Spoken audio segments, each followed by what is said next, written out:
继续来关心巴西进口鸡卵的争议是继续来探烧。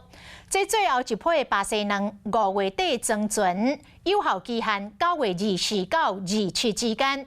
但是最近还阁咧卖巴西卵，标示是9月初5来制作，保存的期限到10月初5。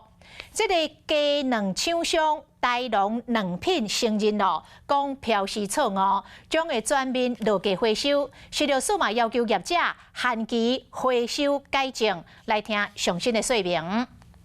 跟卫生局到这个现场去做稽查，那实际去稽查的时候，就可以看到说，它这一批蛋品，它其实是进来的时候其实是这一批的蛋品，它用的是这一批的蛋品。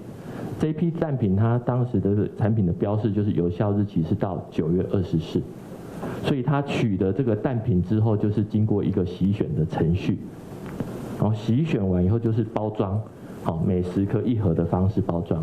然后它的有效日期的标示，它是用洗选日去加1个月，所以才变成标示成2023的11月5号，所以它标示的这个资讯，就是10月5号的这个资讯就是不正确。